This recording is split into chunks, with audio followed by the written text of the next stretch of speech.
Another type of cell transport is called active transport.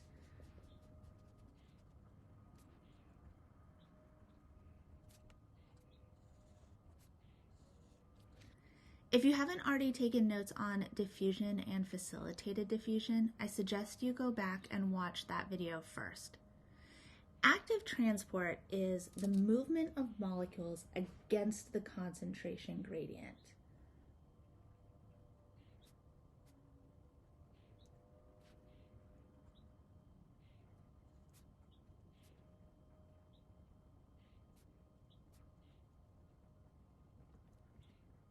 Active transport uses energy and moves molecules from low concentration to high concentration.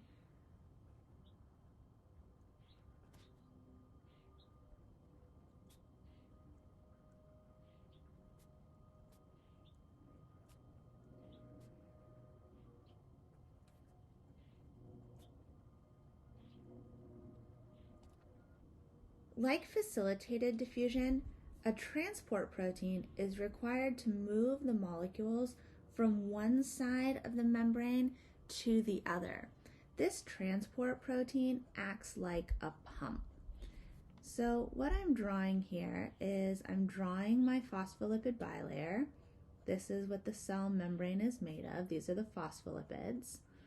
And then in the middle of it, there's going to be some sort of a transport or channel protein, and then there are phospholipids on the other side because these form a sphere around the outside of a cell. So we've got the cell membrane here. It's really acting like a sphere, and so these transport proteins are kind of embedded throughout that membrane, and they just kind of float around in the membrane. So if we remember, molecules naturally move from high to low concentration. An active transport is going to move the molecules in the opposite direction. Instead of moving towards equilibrium, the molecules are going to move against the concentration gradient, making that concentration gradient stronger. Moving these molecules against the concentration gradient takes energy. So if I draw my molecules here, we're going to say that these cannot pass through the membrane, and I have a high concentration on this side, and I'm going to draw just a low concentration on this side. Then active transport is going to move these molecules from low concentration to high concentration.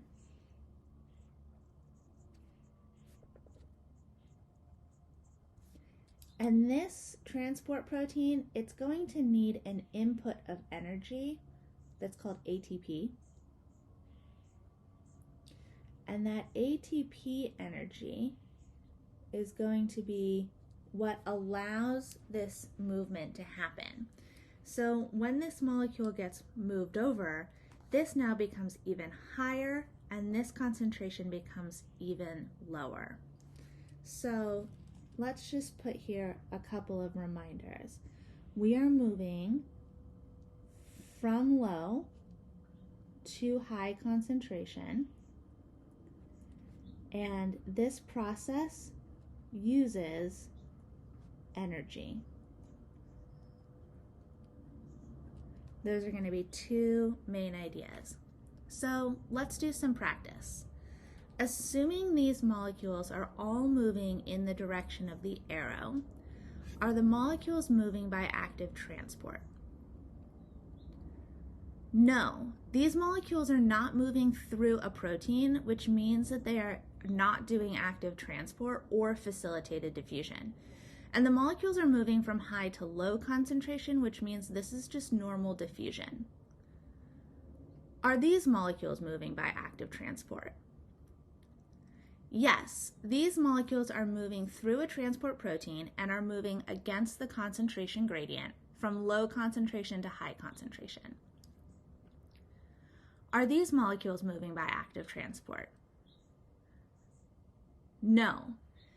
These molecules are moving through a transport protein, but they're moving with the concentration gradient. This model is showing facilitated diffusion. Are these molecules moving by active transport? Yes. Even though these molecules are small enough to move through the cell membrane without needing a transport protein, they're moving through a transport protein. And this is because the molecules are moving against the concentration gradient. This protein is using energy to pump the molecules from the low concentration area to the high concentration area. Active transport is how fruit cells take in sugar from the leaves. Even though there's more sugar in the fruit than in the leaves, the plant uses active transport to pump even more sugar into the fruit. This is going to make it sweeter, and it's going to store the sugar for later. If sugar were to move only by diffusion or facilitated diffusion, then all parts of the plants would have the same sweetness.